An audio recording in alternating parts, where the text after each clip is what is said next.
Welcome to My Life Chassidus Applied, episode 262. I want to dedicate this program to my beloved uncle, which was passed away yesterday on the 20th of Sivan, Rab Shalom Devber Raskin, Olav Shalom. May his neshama go to the place that Hashem wants it to go. That we say an elevation, and may his family be consoled. It happens also to be the yahrzeit of my father, the 14th yahrzeit, which was also Chaf Ir. As always, we begin with something that is timely. So we're in the week of Parsha Bechukosei, which is the last Parsha in the book of Vayikra. We are also, this coming Shabbos will also be Shabbos Mavarchim Chodesh Sivan, Rosh Chodesh Sivan, which of course is the month of Matan Torah, which in 2 weeks will be from now, will be Shavuos. So, Shleishim Yom Kedem HaChag, 30 days before a holiday, we begin to talk about a holiday. Definitely 2 weeks before. When it comes to Shavuos, it's somewhat different because Shavuos follows the 49th, 50th day from Pesach. But still, the logic applies to Shavuos as well. So, though we'll have another program next week, obviously all this connects as we count down, literally, because that was the whole point of the counting of the Omer, or one of the points, as the Ran. The Ran writes at the end of Masechta Pesachim that the Jews, in their gaguim, in their yearning for receiving the Torah, they actually counted the days. So the mitzvah v'sfartem lachem, which is counting the Omer, of course, is a mitzvah, but there was an additional element that year where they counted down to Matan Torah, which was also a process of refinement, as we've discussed in previous weeks, previous years. So, Bechukosei telechu, in Bechukosei telechu, ves mitzvosei tishmeru, which means when you will follow my laws, and the laws here are referred to chukas, Bechukosei, and you will protect, you will preserve my mitzvahs. So then, v'nasati gishmeichem beitem, come the blessings, I will give you rain in its time, and the other blessings. This parsha, of course, also includes the opposite of blessings. It's part of Tarshli HaTeichacha, some negative things, if you don't follow. Chassidus explains that even those also have blessings in them, they're just blessings in disguise, which is connected, of course, also to Lag B'Omer, which we're coming from on Thursday. Rashbi sent his son, the Gemara says in Moed Katan, the famous story, Rabbi Lozar, to get blessings from the sages. And instead of blessings, he came back and said, they didn't bless me, they cursed me. Rashbi asked his son, Rab Shimon asked his son, what did they say? And he began to repeat. So Rab Shimon says, no, hani birchas aninu. These are really only truly brachas. Now the brachas were concealed in a language that sounds like the opposite. So of course the question is asked, why is that the case? Why they just bless him in an open, revealed way? So the Alter Rebbe in Likutei Torah on this parsha, Bechukosei, brings the Gemara and says, Tzemach Tzedek actually tzeches the Gemara and says, because sometimes brachas are chsadim that are so profound and so deep that they're concealed, they can't come down in a revealed way. They can only come down in a package that seems to be the opposite. They're concealed. But it's really even deeper blessings. There are many other explanations for why they did it this way. I've spoken about this, I believe, in previous years, and I'll refer them to you shortly. But it tells us that no matter what we experience in life, sometimes things are revealed blessings, like at the beginning of the chapter, and even those that seem the opposite, they're really not, as we know the story with the Mittler Rebbe and the Alter Rebbe. Not in this Parsha, but in Parsha Kisovei, with that 1 year, the Mittler Rebbe fainted when he heard the curses, so to speak, the klolos, in the chapter in Kisovei. Here we have 24. There's 48. So they asked him, what do you mean? Every year you hear the Torah. He says, when my father reads the Torah, which he meant that Alter Rebbe would read every year, that year he was traveling, he wasn't there. And the Tata leint, that when my father reads, I only hear brachas. What does that mean? It's the same psukim, same verses. But when he reads it with his tone and his intonation and his kavanah, you hear the pnimiyas, the inner meaning of it all. Which is an unbelievable way of looking at life in general. There are things that are positive that happen in our lives, and there seems to be things that can be negative. In truth, is even negative has powerful energy, it just has to be transformed. Here's not the place to go into why sometimes it has to manifest in the negative, but one of the reasons is, as explained in Tanya as well, is because it's the only way to package most intense power. Sometimes you can't give it. If you give it in a revealed way, you have a limited flow. Sometimes the best way to give a powerful flow is you put it in a package that seems to be concealed, does not reveal that blessing, but that reveals even a deeper dimension. And this is true in all forms of expression and communication, sometimes in a hint, or in sometimes even a riddle where you say something that sounds opposite of your intention. You actually bring out the deeper ingenuity from the person who's deciphering the code, deciphering the cryptic code within the words that you're using, just as an example. In Bechukosei Telecha also emphasizes, as the Alter Rebbe explains, Bechukosei from the word chikike. We know mitzvahs can be called mishpatim, edus, chukim. Mishpatim usually referred to generally logical, rational mitzvahs. Edus is commemorative, like Shabbos, Pesach. They commemorate events. And chukim are things that are super rational. We may not have a logical reason. But it's only chukim that has the word, also from the word choik. Chuka chakakti, gzeira gezarti. Chuka chakakti, a chuka I engraved. What's engraving? As he explains there's two ways to write something down. You can write something down, letters on parchment. So though they joined together, but ultimately they were two separate entities, they remain two separate entities. When you engrave something, engraved letters in the tablets, it's not two separate. It's engraved within the same item. It's not ink on parchment. It's the stone itself is now those letters.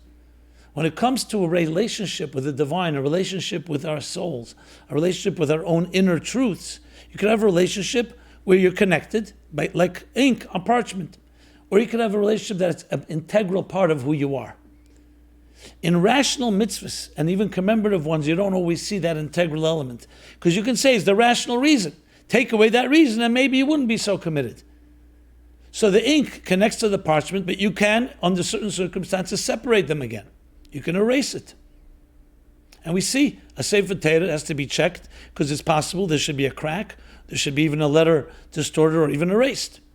When it comes to engraved letters, that's impossible. You can stuff it up. It can be blocked by dust and other paraphernalia, other items that can conceal, but it never loses. The stone always remains engraved within it because it's part and parcel.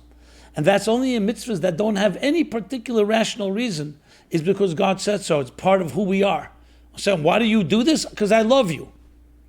Not because it makes sense, because I love you. That is something you know a person will never part with. It remains part of who they are. Now we need both. We need that inner connection, that intrinsic integral connection, like engraved letters, but we also need the rational. We also need to make sense of it in ways that we can relate to, because then it makes it more internalized, that we relate to it on our terms. It's not just part of who we are, but we also make sense of it, and it also expressed in our own emotions. And Bechukosei Telechu, seemingly chkik is the opposite of halicha. Halicha means movement. Engraved letters never moves. They're unwavering, they never shift. Because in Judaism, halacha, even though it means law, it also means halicha, movement. Everything has to be alive, vitality, dynamic. So though it's engraved, it's not just we depend on it and say, take for granted, it's part of who we are. We always grow in that commitment and that connection, even when it's engraved. Shabbos Mevorchim, Sivan blesses, of course, the third month, meaning the lunar calendar. Chedesh Harishon is Nisan, Iyar is the second month, Chedesh HaShlishi. The Gemara says, why is it called Shlishi? Because everything around Torah is about Shlishi. In the third month, the Torah that's made up of three, Tanakh, Torah, Nevi'im, Kesuvim, given to a nation of three, Kohanim, Leviim, Yisraelim, and a whole bunch of other threes, Orient L'soi, La'amet L'soi, B'chedesh L'soi, B'yarchet L'soi. Why three? Because three is balance, it's harmony. One is chesed. Two is gevura. There's two different paths. Teferes is beauty, harmony within diversity that takes a multitude of individual forces and turns them into one unified whole, which ultimately, Tiferes Le'esau, the ultimate purpose in life, is balance. Not to have one or two, but to have many, but from the many one, that they all directed, they're all pieces of a larger mosaic. So we bench that month, this coming Shabbos, in Bechukosei Telechu. We bench it. We bench it with blessing the month of Sivan, the month of Chidush Yachit L'Soi. That number 3 should be powerful in each one of our lives. So wherever you look at your life, can be extreme right, extreme left. You always want the middle path. The Kavam Tzoi, the Yachit L'Soi, the number 3. More to be said on this and many other things, but these are some short messages that we begin with. And I want to refer you to episode 67, 117, and 212. As I've announced in the last few weeks, I announced again, excited, that we have a completely new website dedicated to what? To my life, Chassidus Applied. It's called, you guessed it, ChassidusApplied.com. Completely dedicated to this, even though we have all our materials still exist at meaningfullife.com, which is our flagship, you can say our master website, but this one is exclusively dedicated to anything my life, Chassidus Applied related, including all the archives of these episodes, including questions that you can pose anonymously, including all the essays from all the previous year's contests and this year's contest, and much, much more. There are farbrengens there are talks, there are different analysis of Chassidus, Ayin Beis, Samar Vov, and others, and other discourses that are addressed there, and please take advantage of it at ChassidusApplied.com. And of course, we depend on your support, so please consider dedicating a program, a series of programs in memory of a loved one, in honor of a loved one. It's a great way to connect. It's a great way to help this program grow, and it's duly appreciated from the depths of my heart and from our entire team. Okay, since we are coming from Lag BaOmer, there are still some Lag BaOmer echoes that we want to talk about. So we'll talk about the one question was asked about the 24,000 students of Rabbi Akiva. Hi Rav Simon. The Gemara says 24,000 of Rabbi Akiva's students died during Sfira. Yes, and the Gemara is in Yevamis Daf Samach Beis. It's also a Medrash in Bereishis Rabbah. I believe so. Is this figure rounded? Yes, in the Parshas, I believe, Miketz. Is this figure rounded up or rounded down? Or is it the exact death toll? How are we to understand this? I checked the archives to see if you had answered this already. I couldn't find it. If you have, please send me the link to save repeating it all. Thanks. I did not recall addressing this. I also looked in the Rebbe Sichos and different Chassidus. I'm not seeing, there's explanations about the number 24, of course, 24,000. But was it exactly 24,000? It's a general question about many numbers you find in Shas, in the Torah. And there's some of the opinion that say, when it says a number, it's exactly that number, and some say it is rounded off. And I'm not going to argue that one is necessarily more correct than the other. Obviously, if you go with the diuk of Torah, especially where the Rebbe emphasizes, every number is precise. But even if it's not the exact number of the students that unfortunately died in that epidemic, but the number 24,000 is relevant because that is the number, the general number that they were part of. When we say Shishim Ribu Yisrael, 600,000 souls, that's a precise number. But we know that those souls break down into sparks, and further, that's why we have many more Jews than 600,000. So the same thing can be said about the 24,000, not exactly, because it's not necessarily Neshamas Klolius, but that it's a general number, but really there may have been one or two more or one or two less, and it is rounded. If you look in the Gemara, it actually talks about Zugis, which means that Rabbi Akiva divided his 24,000 students into two groups. Two is 12,000 and 12,000, and put them together. One of the reasons was to prevent them from arguing. So he put a better student with a weaker student, so there shouldn't be that much competition. It didn't obviously help. But therefore, that alone, that it says there were 12 and 12, tells you that these numbers are significant. And again, whether it was exactly that or not, I don't have anything definitive. I did not see anything in the commentaries. If any of you have seen something or have any thoughts on this, please. We know that from the Rambam and Meir Nevuchim, when he talks not about this, he talks about the numbers, why certain karbonis and other measures used during the time of the Beis HaMikdash or in the Mishkan were this number. So Meir Nevuchim, the Rambam says, the numbers are not necessarily precise because any number would be, you'd ask that question. However, we know, especially at Chassidus, that is not the case, that numbers are precise. The Rambam says that, so the Rebbe has a very fascinating footnote in a letter from Tu B'Shvat, Tovshin Lamed Ches, I believe it's printed in Chelik Tes Zayin, Likutei Sichos, if I'm not mistaken, in the Hisofis, where he says, based on the Eira Teira Vayechi, that the Rambam is talking Chitzenius Haratzin. Chitzenius Haratzin is not that vital, the exact detail of the number. In Pnimius Haratzin, it absolutely isn't the negay of the number. So it could be different levels. Sometimes it's negay that's precise. Sometimes when you go deeper, sometimes it's not negay that's precise because you're talking in general. When you go deeper in Pnimius, it is. Similar to Hashgacha Pratis, the Rebbe is metavich, he reconciles, based on Derech Chaim from the Mittler Rebbe, that the Rambam says because Hashgacha Pratis is mainly on Mina Medaber, on the human beings, but not on every necessarily creature. We know the Baal Shem Tov says on every detail, even a leaf turning over. So he says there's Pnimius Hashgacha and Chitzenius Hashgacha.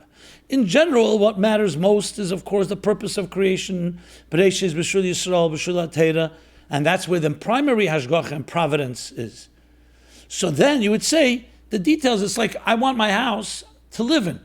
Every detail is only a means to an end. So I don't really care whether it was, you put an extra brick or less of a brick.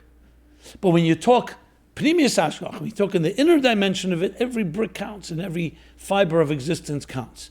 And it's not a contradiction, it's two ways of looking at something. And sometimes you focus on the overall, and then you don't focus so much on the details, and sometimes you focus on the overall plus the details. And this is, we find this in many places in Torah, the concept of whether the klal is most important or the prat. In the Mishkan we find it, in other places and so on. Okay. Since again Rashbi of course is the author of the Zohar, so here's a question. Dear Rabbi Jacobson, first I want to say thank you for all you do.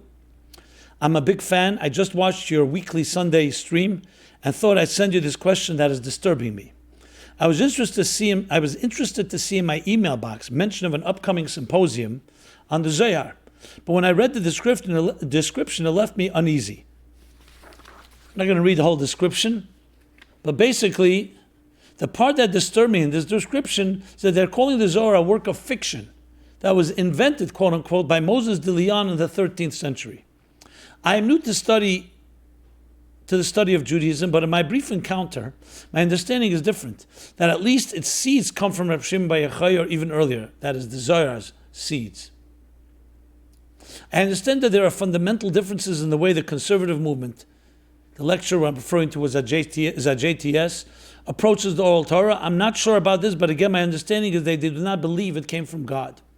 I'm glad to see them acknowledging Jewish mysticism, but concerned that this approach and this new book will mislead many in their understanding of the sod level, the secret level, esoteric level of Torah, to detrimental effect. Perhaps I'm being judgmental and should not care what others think. I think it's because I find this field of study so enriching and important to appreciation of Torah, I care so much. I'm not sure if this is my own failure and weakness of character or a legitimate concern. I guess I feel that they are spreading a false picture. Maybe I'm not just educated enough and they are teaching the truth. I don't totally object to an academic approach, though in my heart I feel it's lacking, as long as at least it sticks to Torah. But this seems misleading and belittling to the Zohar. Can you please tell me your views on the origin of the Zohar, and if there's anything upsetting about the premise of this symposium, or I should just get over it and focus on my own business? Many thanks. I submit this confidentially, but also give you my email should you care to reply. Well, I thought it's important enough to reply not just privately, and this isn't a confidential question. It's a question that is important to address. Well, look, there are different views that are, we would call not Torah-based views on how the Torah is looked at, how the Torah was conceived, how it was passed on, and its authority for ours. However, mainstream Judaism, from the beginning of time, from Matan Torah till this very day, has always held the belief that the Torah is min hashamayim, given by heaven, and every word is precise, and yet it's a living Torah because it does apply to each generation according to its needs.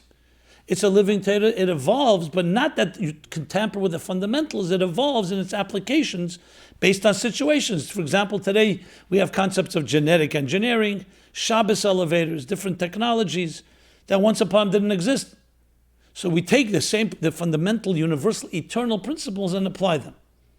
Here's not the place to go into a debate or discussion of why this is the approach to take and not the other, but suffice it to say, as the Rebbe writes in a number of letters, that all those that tampered with the foundations of Torah ultimately either completely assimilated because they didn't know where to stop, or it became no more Judaism. It wasn't Judaism.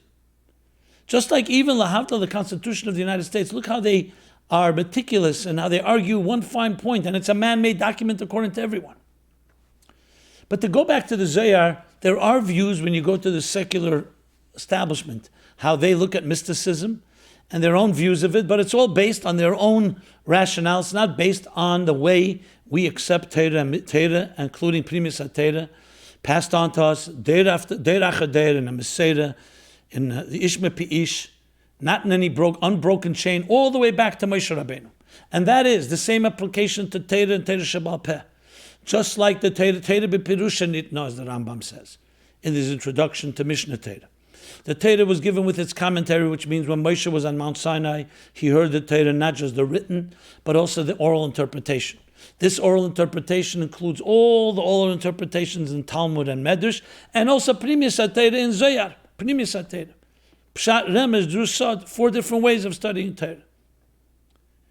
The Primus HaTorah was passed on to a fewer group, more a minority, Yechidei Zgula, whereas the Nigla Torah was passed on to the most of the people.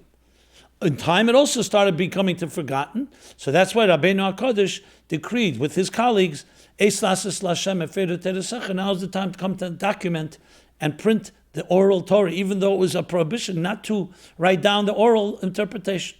Okay. Primus HaTorah was the same thing, it was passed on. Rashbi was a Tana who was a master of both Nigla and Primus HaTorah, and he passed it on. He had a student, Rabbi Abba, as documented in the Zohar, where he taught Primus HaTorah as a Zohar. So Zohar is authored by Rabbi Shimon Bar Yochai. He didn't write it, Rabbi Abba wrote it, but Rabbi Shimon Bar Yochai taught it. Now, like all Torah Sheba'al Peh, you'll see in the Zohar there's discussions with different scholars and different sages. The Zohar itself has many sections. There's a section, Rai Mehemna, that is attributed to Moshe Rabbeinu. There's Sisrei Torah. There's other sections. Here I'm not going to go into the details of the Zohar structure. You can look it up online. So Zohar is Rashbi. Rashbi students passed it on, just like Torah Sheba'al Peh was passed on generation to generation. And we have a chain. There's a beautiful introduction to the Sefer Shemer Amunim from Yosef Irgas. In the introduction, the publisher gives a very fascinating and in detail history of how Primus HaTorah was passed on. Just like we have the history, Moshe Kibbel Torah Messina Masar al Yeshua, and the Rambam and others document the generation after generation that Torah Sheba'al Peh, the oral Torah in general, was passed on. We also have a tradition of Primus HaTorah was passed on, and how finally got to the Arizal. So the Zohar is a text that was passed on Baal Peh. Probably people did write down different things, just like Torah Sheba'al Peh was written down. Now, in the years Shin Chof, Shin Yud, in caves in 2 separate places in Italy, one in Cremona and one Manitoba, Shin Yud Ches, I believe, and Shin Chof, in that period of time, manuscripts were discovered in 2 different places in Italy. These manuscripts were people looked at, and many didn't understand what they were. Moshe de Leon lived around that time. They finally showed these texts, these manuscripts, to scholars, and those that knew, Primus HaTorah said immediately, this is Zohar, the famous Zohar that many knew they existed, and those that knew what it said. So this was authorities that identified it. It wasn't sometimes a text came and someone said, hey, you're talking about Torah Jews. Torah Jews are the skeptics of skeptics. Someone would come out now and say they found a manuscript in some cave, underwater, anywhere. You think some of the elder rabbis would say, great, a manuscript, a new part of Torah? It would go through scrutiny upon scrutiny upon scrutiny. First of all, maybe it's a forgery. Secondly, maybe it was inaccurate and that's why it was buried, because it was puzzle. Like you bury a puzzle of Sefer Torah, which is one of the most likely reasons the Dead Sea Scrolls were buried in caves. You don't put potatoes in caves. It's because you put them if they're psul or they're not the right version, or etc., etc. So it would go through many scrutiny. Nobody would just say, hey, great, we found the manuscript. Jews are people of the book. They're academics. For over 3,300 years, we've been probing and studying and analyzing every letter in the Torah. Every letter. Why are we called Seifrim? Because every letter of the Torah has been dissected so many times. So you think suddenly a manuscript appears in 2 caves and people say, oh great, this is the mysticism. No, this was corroborated by the highest authorities. And it continued being corroborated. When the Arizal comes, and then after the Arizal, the Gdelim and the Kabbalim, all the way to the Baal Shem Tov, and talking about the Alter Rebbe, talking about Ge'enim. We're not talking about some people you can just throw something to them and say, oh, and they'll say, yeah. They know it from many different places, things they received from their teachers, texts that were hinted to. And the Zohar, therefore, is very much Rashbi's book, Sefer, Bahai Chibura Deloch, as the Zohar says, with your book, with your magnum opus, with your chibur, your composition, will go out of Golus.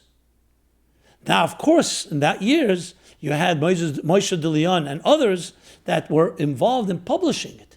Because now you have to take the manuscript, decipher it, write it down. And that's where you have the Zohar, Zohar Godel, different versions of Zohars came out because there were different texts. And then Tikkun Zohar and Zohar Chodosh, because little manuscripts appeared and they came to fulfill the bigger, the corpus of the original Zohar. And then upon this, you have Biuri HaZohar, explanations on Zohar written by the Arizal and by the Ramak, and you have Biuri HaZohar from the Alter Rebbe, and you have Biuri HaZohar from the Tzemach Tzedek, Mitler Rebbe Tzemach Tzedek, probing, as I said, analyzing these words of Zohar. So that sets the record straight. I'm not here to debate this issue with academics who I don't know who their teachers were. Can you say an unbroken chain that they knew Kabbalah? Where'd they learn Kabbalah from? How do they know? If someone gave them a manuscript, how would they know if it's an accurate one or not? And if they don't know, why would I trust them? We're talking about people who knew because they knew what was taught to them. They had it passed on generation to generation, ideas, concepts, even expressions and words in the language of the Zohar. So, as I said, I don't see it at all. It's like saying the doctors, the experts, the PhDs in Kabbalah are the Gedalim that I'm mentioning. The Arizal, the Alter Rebbe, the Ramban, the Ramak, just to name a few. Rabbi Yitzchak Saginor, the Ravid. And as you go back to all the works of Kabbalah, not just the Zohar, there's the other books, the Sefer HaBoyer, the Sefer HaTmuna, and more. Okay. So I hope that puts that to rest. Fine. Next question. Why did God create poor people? And, of course, the other second half of the question is, why did God create rich people? Interestingly, exactly those words, Lama nivra aniyim, Lama bara kadosh baruch hu aniyim, is an expression in the Gemara, based in Baba Basra, in Medrash, Shmois Rabbah, Parsha Lamed Aleph Hey, and Maimonides Chassidus that talk about it. Why did God create aniyim? The Gemara, the language is that Turnus Rufus asks Rabbi Akiva, if aniyim, if he loves the poor, why doesn't he have Rachmanis on them? Why doesn't he help them? And the Medrash asks the same question that David HaMelech asks Hashem, Liya Kesev Liya Zav Amanum Hashem. You have all the gold and the silver. Why did you not distribute it equally? Why did you have to create classes, the wealthy and the poor? And Hashem answers, because Chesed ve'emes man yid sarua. Who then will do Chesed and emes? Who will do kindness? If everybody's equal, there'd never be kindness. No one would have to give. No one would have to receive. And the Maimonim talk about that. That's why Hashem created this, because the whole Seder Shtalshlus is a Seid Omuk. It's a deep secret of Mashpia and Makabel, a symbiotic relationship between give and take. So it's not just the poor, it's not just the poor and the rich. All of existence is a give and take. Everything. You look at the environment. You look at the human body. Wherever you go, everything is a interwoven network and web that gives and takes all the time. And if you stop that, the whole of existence would cease to be. To the point that just as the usher, the wealthy one, gives something to the poor, more than the owner or the wealthy one gives to the poor gives to the owner. as the Mittler Rebbe brings in Siddur from the Alter Rebbe, why Noat Sefer B'Tchilosan is built into Ishtalshlus. Noat Sefer B'Tchilosan means the beginning is wedged in the end, because that creates the hashpah, the give and take. If the beginning didn't feel it needs the end, it wouldn't go down to the end. Well, the body communicates with each other from the head to the toe, because the head needs the toe needs the head, everything needs each other. So let me give you a few sources on this. I mentioned the Chazal on it. Then there's a Maimer, a very classic Maimer from the Rebbe Marash. It's the Maimer is Tiku Tofresh Chav Ches. It's printed at the back of Tofresh Chav Zayin. Rebbe Marash's Mamorim, the beginning of a year, is often printed in the back of the end of the last year. So Tiku Tofresh Chav Ches. That Maimer itself is based on Maimorim before an Eira Teira Drushim Rosh Hashanah.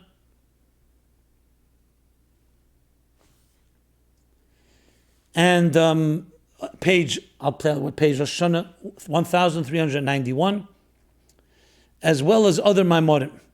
Then there's, of course, a Maimer from the Frierdiker Rebbe that's based on this Maimer from the Rebbe Marash. It's a classic Maimer, printed in Sefer Maimorim Kontresim, Volume 1, Kufyu Tes Aleph, 119a, Omrab Shmuel Bar Nachmeni Tofresh Tzadik, based on the Maimer of the Rebbe Marash. And there it speaks very openly. Why creating aniyim? Why paupers? And he explains the medrash, that in truth is, God created the world, everyone should be equal. But since he wanted chesed, like I said, to be done, so he gave a wealthy person extra, not because it belongs to him, in order for him to be wise, like a pekadon. I'm entrusting you with extra money that you're holding, like a loan that I'm giving you, in order to pass it on to the pauper, because I want chesed in this world. So really, it's not yours. Imagine that. But then the aniyim cry out, but why me? Why am I on the receiving it? Why wasn't it the other way around? So there's a story that the Frierdiker Rebbe brings in Igris Kodesh. I'll give you the sources in volume. The Igris Kodesh is volume 4.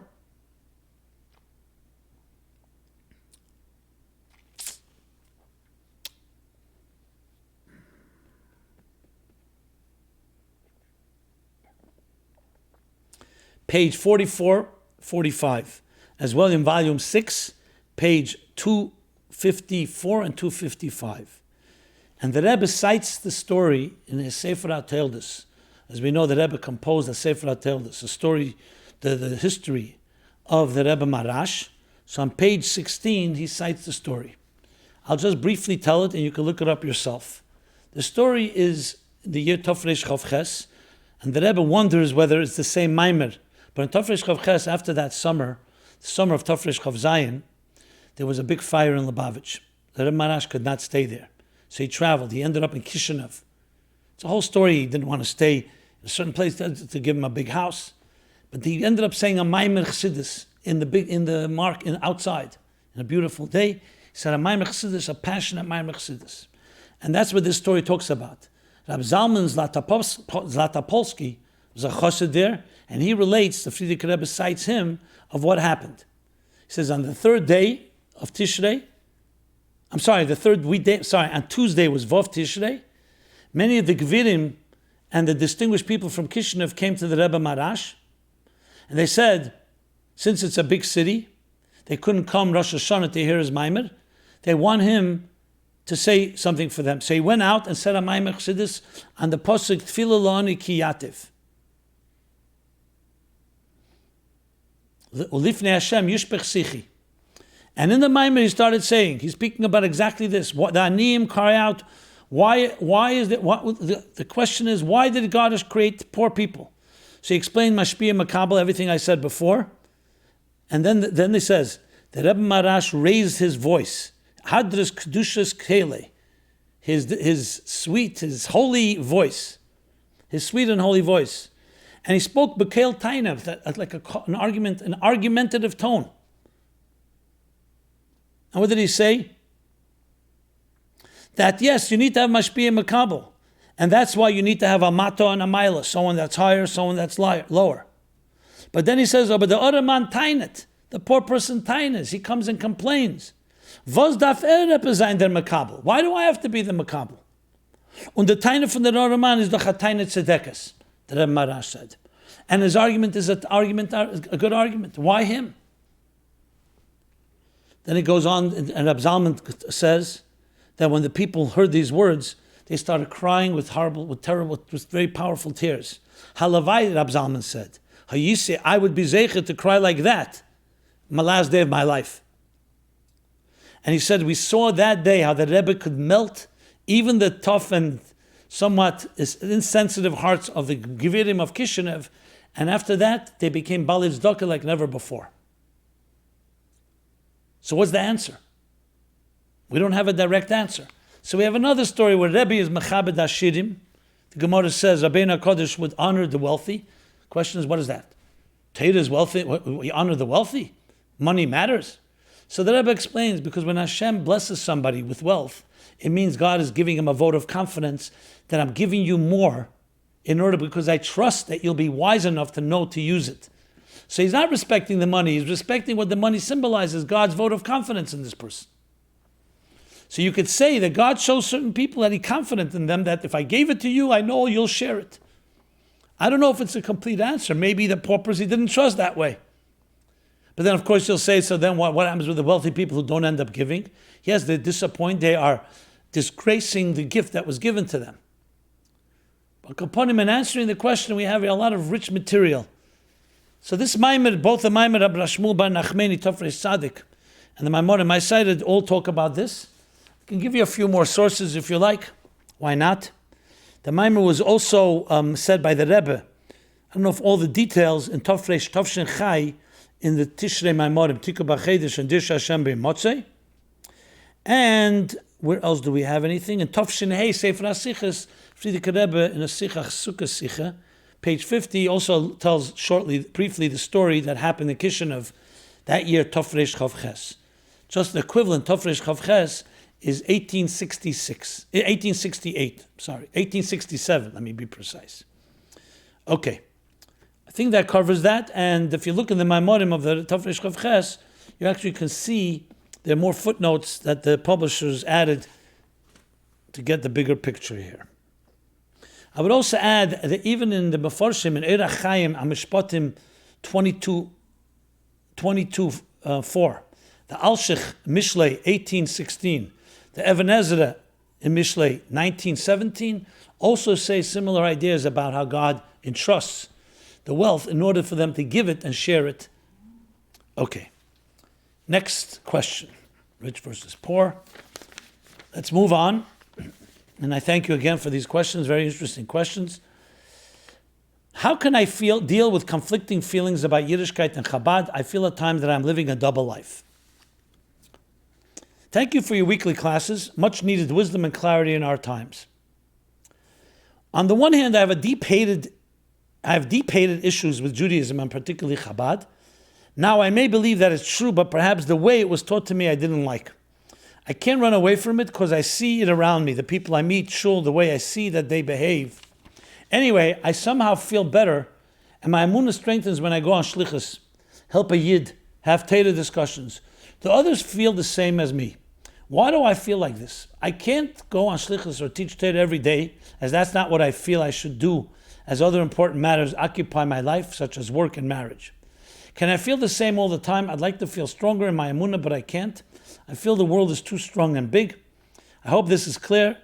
Any and all suggestions are much appreciated. Thank you very much. To be honest, I didn't understand everything that was said, written here.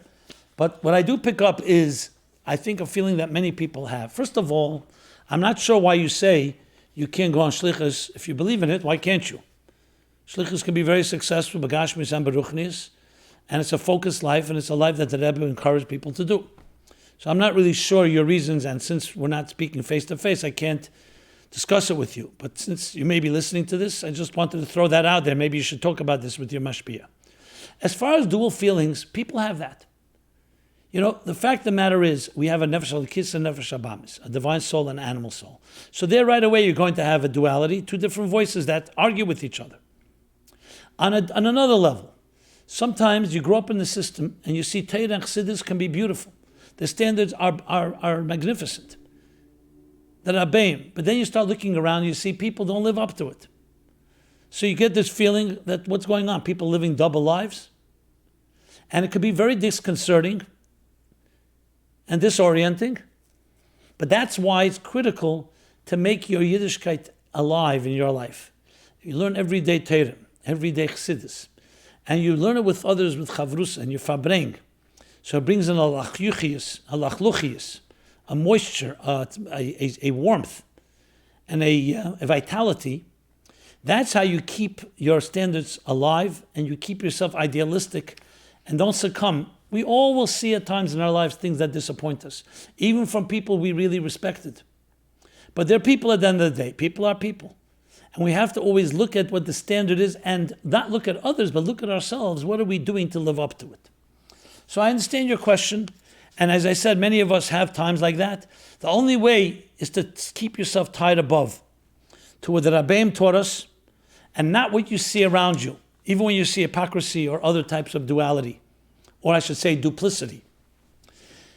As far as yourself, the more you can dedicate your life with passion to a shlichus, to a mission, and focus like you write exactly yourself. You feel better when you go on shlichus, you help a yid, you have Torah discussions, you teach.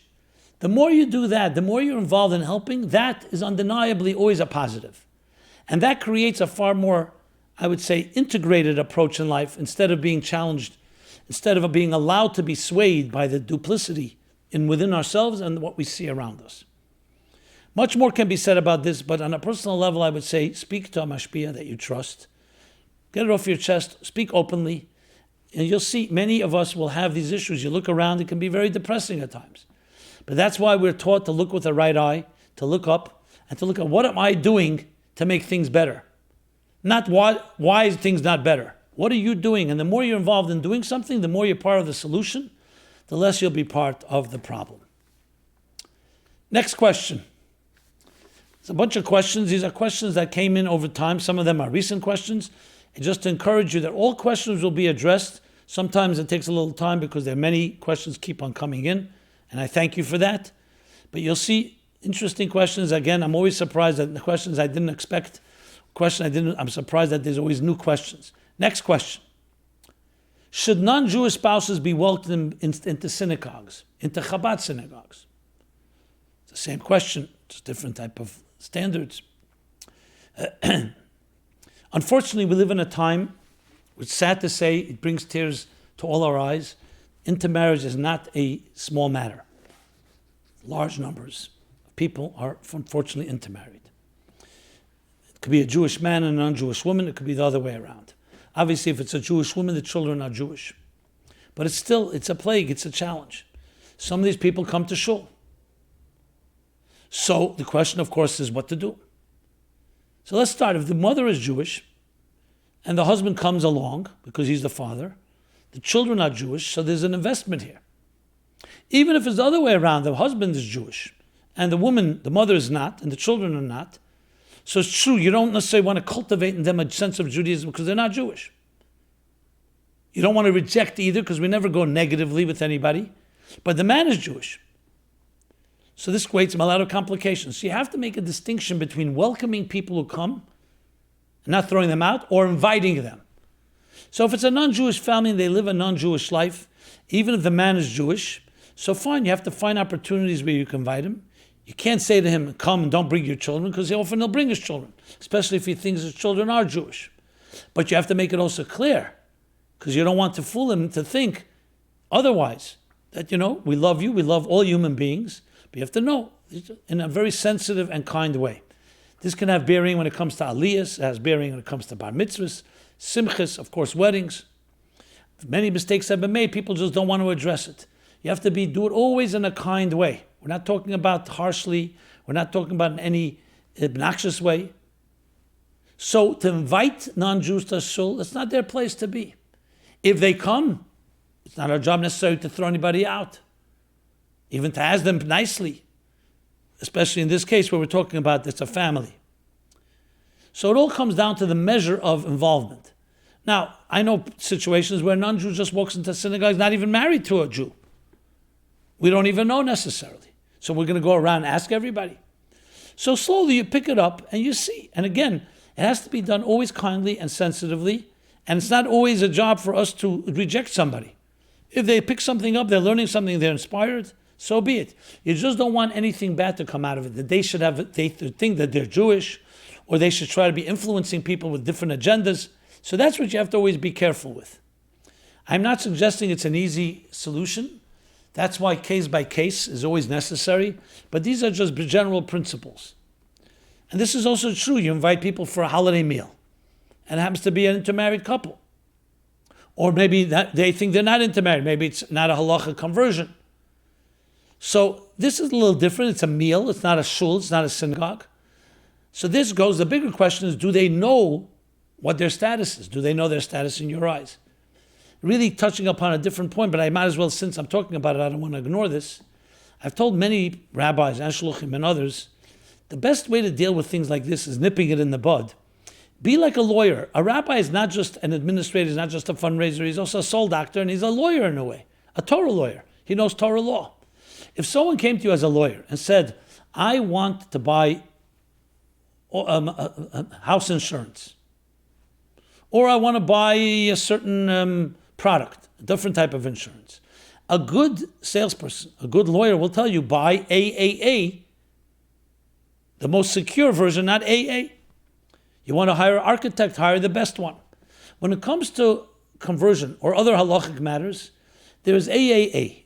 This is not suggesting AA is acceptable, but just it's a way of expressing. The highest standard is a halachic conversion. The truth is the only standard. But sometimes people need to be put in that terms and say, I am here to represent to you the standard that will be accepted by all Jews. You go to Israel, children will always be accepted.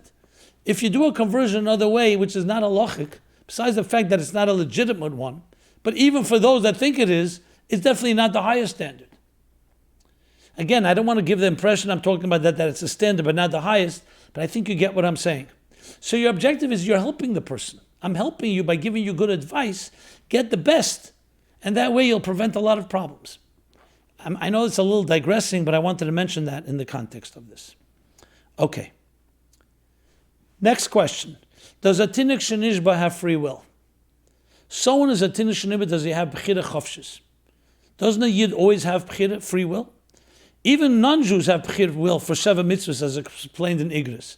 They have free will for their 7 no'ad laws, which is ethical laws of right and wrong. Is this discussed anywhere? I have not seen it discussed directly. There are sikhs of the Rebbe. Let's make this clear. A tinok shenishba, the Rambam paskins, is not a mezid, is not a shegig, is not an anus. A mezid is someone who does something deliberately wrong. God forbid. A shegig is mistakenly. An anus forced. A tinok shenishba is none of the above because he doesn't know. It means a child growing up in captivity, never told about Shabbos, never told about any mitzvah and Torah. How could you expect that person to be responsible? So of course they have free will. They have free will in matters that they're aware of. But if they're not aware, how could you expect if someone who's not even aware that Shabbos exists, that doesn't mean they don't have free will. It means they're ignorant. And that's why the Rambam Paskins is potter mikol mitzvahs. Our mission is, and because so many people, if not all, today are tinok shenishbu, is to make them aware and to teach and inspire. But remember, it's not just they're not aware technically. They're also not aware emotionally. They don't relate to it. So it's not just, now I told you Shabbos is suddenly responsible to keep Shabbos. No. They have to educate them, inspire them, understand what the value of it. It's your tradition. So the answer briefly is, same thing, not tinok shenishba. A person who doesn't know something. They're not responsible for something they don't know. Tinok shenishba, it's in the most blatant way. But if they don't know, they don't know. Now, I know you could say that shegig or anus, etc., but the bottom line is there's no bechira in a situation where a person completely is oblivious of something. The Alter Rebbe says from Arizal that even shegig comes from some type of element of the nefesh habamid, because if you didn't have some blemish, you would not be possible to make a mistake like that. But that's another discussion, not so relevant to our point here. Next question. Coma, vegetative state, and brain death. What is the halachic view of matters regarding 1, coma and vegetative state, 2, brain death? And what are the halachic and hashkafic reasons for this? So first of all, Rachmana litzlan, God forbid I would ever want to talk about something like this, but the question did come in not more than one person over time. So with, of course, the big disclaimer, I'm not paskening, I'm not a posek. This is not a matter of psak here. I'm just going to put some things into context to give atheist words that you can use, but you have to, in every case, needs to be asked by a posek halacha. God forbid if a person is in this state, it has to be asked by a posek who knows the given situation, and you can't go from one situation and extrapolate to another. This is unequivocal what I just said, especially when you're talking about such matters of life and death. With that said, there are certain principles, questions that have come up in modern times that did not exist in the past. In the past, before the modern technologies and medicine that was able to, through machines and through medicines and through other ways to keep people alive and even revive them and give them many more years, once upon a time when a person got ill or disease, God forbid, or something else, and then their body stopped, the different bodily organs stopped functioning, the vital organs, and they died. There wasn't a concept that one part was still alive, another part was usually not alive.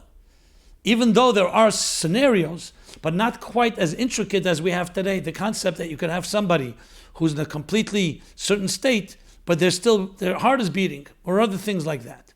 So a new slew of questions have come up halachically. What defines death? What defines a person being dead? But before we get to that, let me address the first one. Coma and vegetative is nothing to do with brain death. A person who's in a coma vegetative state is completely alive. The fact that they're in a coma vegetative state can be for different reasons. So let's not equate the two. To say because they're in that state and they need something to keep them breathing or whatever it may be, does not mean you can just simply, God forbid, take off the machine, because that's murder. You can't just say, you know what, let me not help them because they're alive. A brain dead state is another story. That's a question. Because according to modern medicine, the brain stem, or other forms of brain death, means that basically the person is not going to survive this. So there's a brain dead state. However, they may still be breathing and their heart is pumping.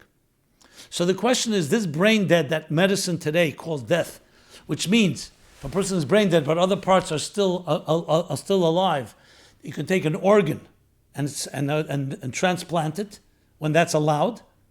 You could say that's possible because they're brain dead, even though that they're in order to, many of these organs need to have the blood pumping in them still, because brain death, so therefore it's not murder. Or as according to Tohu, it's called murder, which also means you can't take them off any life support, even if they're brain dead. So this is an intricate discussion with different opinions, a number of opinions, from Chumrah to Kula. And I'm going to just briefly sum up as you said, the hashkafic and some of the basic principles. So of course, where do we look? We have to look in the Tohu. What does the Tohu call death? How do we define the end cessation of life? So there's two main places, the Gemara Sugi in Yuma Pehei, and the Sugi in Oles Perek Aleph Mishnah Vav. Start with Yuma. Yuma Pehei talks about somebody, God forbid, a building, a structure fell on them. And how do you determine if they're alive or not? So it says Ad Achitem, basically based on their respiration, breath. If the breath stopped, some hold, that's considered death. But when you read the Gemara closely, there's also talks about the heart. So there are opinions that it's both the breath and the heart. Some say only one, breath without the heart. Some say it's interdependent, one will lead to the next. That's one. According to that alone, you could say brain dead is not part of it. If the blood and if the heart and the respiration are working, brain dead does not change the fact. However, there's the Mishnah in Oles. The Mishnah in Oles talks about being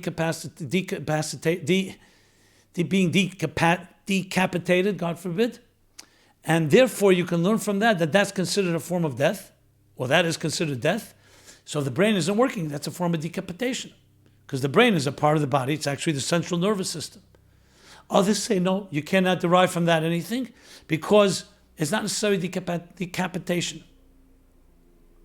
Unless under certain circumstances where the brain is completely been liquefied. Again, I don't want to go into the morbid details.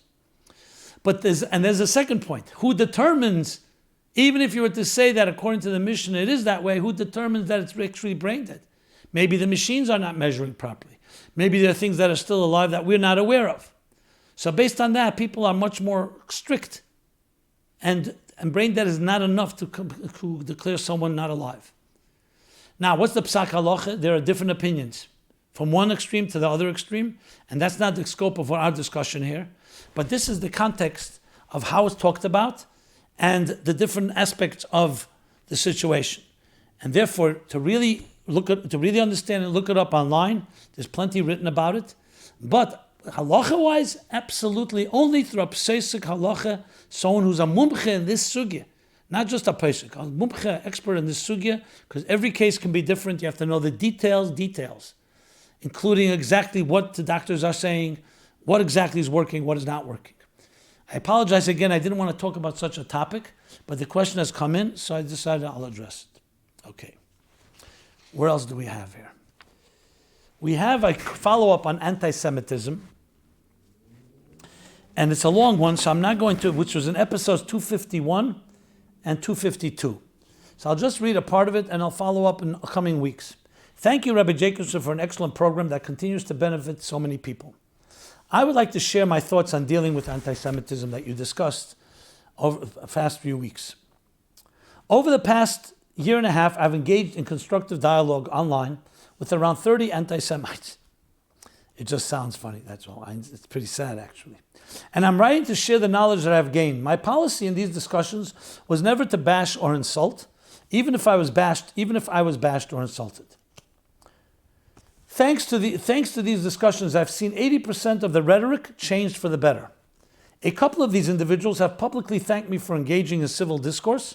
Based on observation, the majority of anti-Semites are logical people who have been misinformed and are willing to change their views if presented with the facts in a respectful manner. My experiences are proof that there are things we can do and say that still have a positive impact.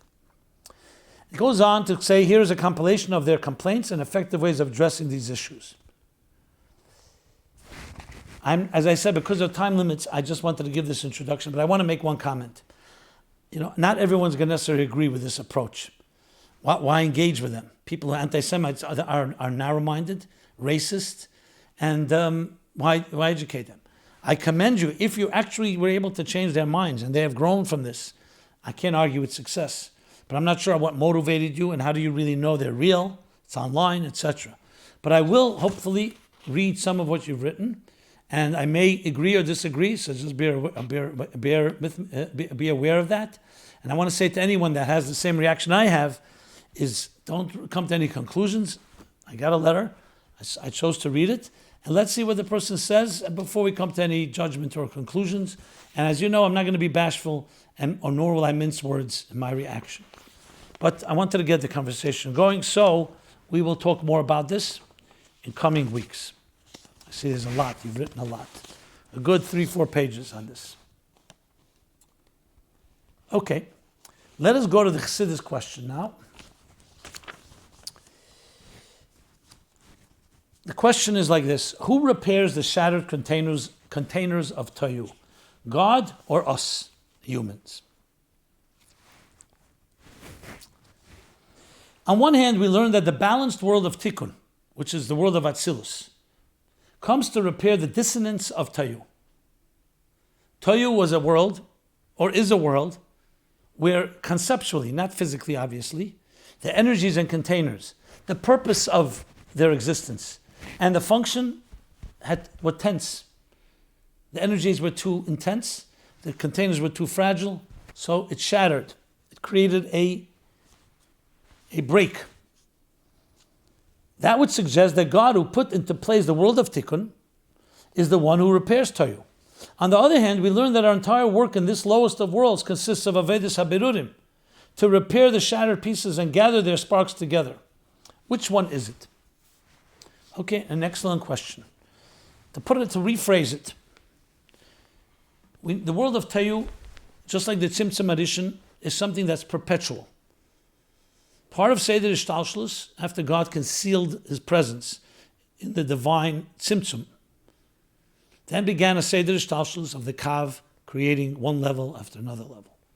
But there's a fundamental tenuousness and tension in Seder Ishtalshlus, because the Tzimtzum Addition, though it's a concealment, but it creates a distortion that you can think that Ein Eid Milvade is not the only omnipresent consciousness.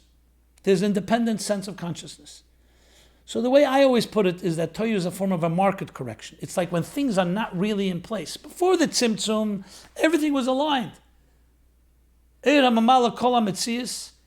there was nothing else. God and God alone. But after the Tzimtzum, even though the higher worlds are very much aware of divine, but the mere fact that Tzimtzum means there's now another entity aware.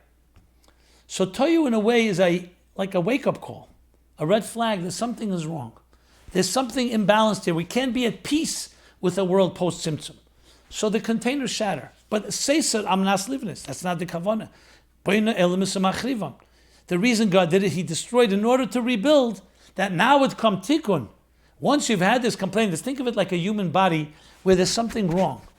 So do you want to just live, God forbid, with that wrong thing, or you want the body to complain and you break out either in pain or something breaks down to tell you do something to fix it?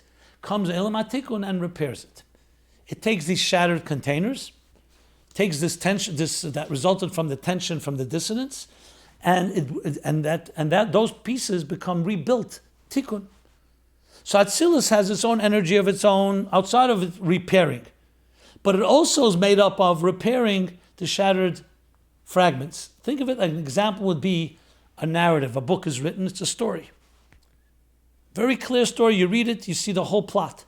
But then someone comes and tears the book apart and scatters its pages. Now it's a bunch of words and letters everywhere. Tikkun starts putting these pieces together and does what? You can start reading the narrative again. So the broken shards, which are the letters, the sparks, which are now scattered, which were once in a long flowing narrative, now are being rebuilt and you're putting them back together again. You're rebuilding the puzzle. And this happens in Atzilus, then Bria, Yetzirah, Asiya, as explained in Kabbalah and Chassidus. Now all of that is even before Adam and Chava came into Gan Eden. When they came in Gan Eden, they didn't come into a world of Tohu. They came into a world of Tikkun. Because Tikkun did its job to create an organized world. But they came into a world that also is not pre-Tzimtzum. There's a concealment going on. And they have work to be done. There's work to be done, L'Avdal L'Shamra, to make sure existence is aligned with the divine. So as much as Atzilus B'ri Yetzirah was Mesakin, it now needs Avedis Adam Mata Lamayla. And that's what they begin doing. So the question, of course, going back, is which one, who does the Tikkun? Do we do the Tikkun? To Hashem. So there's a powerful Maimer, Pinchas Tofresh Ayin Hey. In volume 2 of Hemshech Ayin Beis, Mamish discusses this. And says, there's a Momayla Mata Dikabir through Shema that Hashem does. As He creates the worlds, like think of the human body is created with a built-in immune system. There's a built-in tikkun, a healing system in the worlds. But it's not powerful enough to turn all the worlds into Elokus. Atzilus remains Elokus. And the best part of what was shattered, of the debris of Tohu, is repaired in Atzilus. What he says there, the Atzilus of Tohu is repaired in the Atzilus of Tikkun. And then what's left over is then repaired by that Atzilus. The Bria of Tohu is repaired the Bria of Tikkun. And Yetzirah Asiya. Then we come into this, and Adam and Chava begin the Aveda. And they could have also done an Aveda that would have been without battle. But they ate from the tree of knowledge. And that caused them to B'zeyas Apecha Techa Lechem. Now you have to go struggles. At the sweat of your brow, you shall eat bread. The struggle. This is Aveda Sabrur Mamata Lamayla, the Tikkun we create. Had Adam and Chava done what they had to do, Mashiach would have come. It would have been like a great flame that would have drawn all the sparks to it. They didn't. Now the work becomes Mamata Lamayla. We have to actually go find these sparks all over the world. And that's the generational transmigration of human beings going to different parts of the world. Ultimately, to Chatzi Kadra Tachten, America. As the Frierdiker Rebbe points out, the Rebbe so often emphasizes.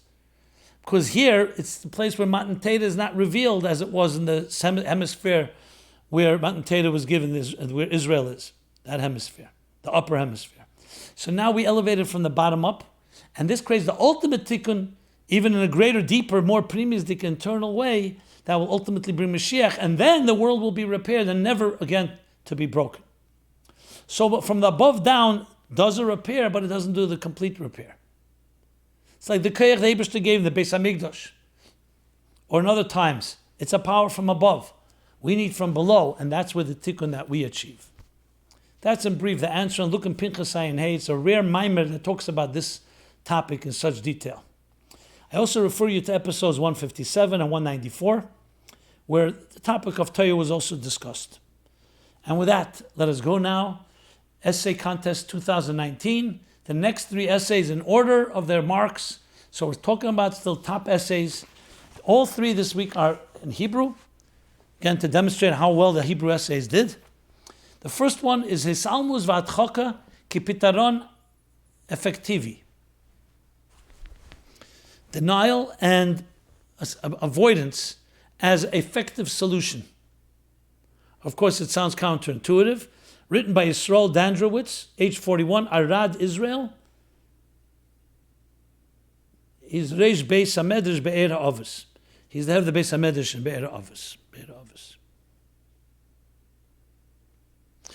He begins. He says it's known, it's an axiom, it's accepted rule that any type of pushing aside something, denial or avoidance, is considered a problem that needs a solution. And he goes on to explain how Chassidus, there's actually a benefit in it. So it's a very counterintuitive essay, touches upon something really interestingly, and brings a whole context, comparing it to other psychological approaches, and comparing it to Tanya. Ultimately, Chassidus explains how we have to actually avoid hesach hadas, moving away from certain things is actually the best solution, instead of immersing in it and being consumed with it and being obsessed with it. Beautiful, beautiful essay. I thoroughly enjoyed it.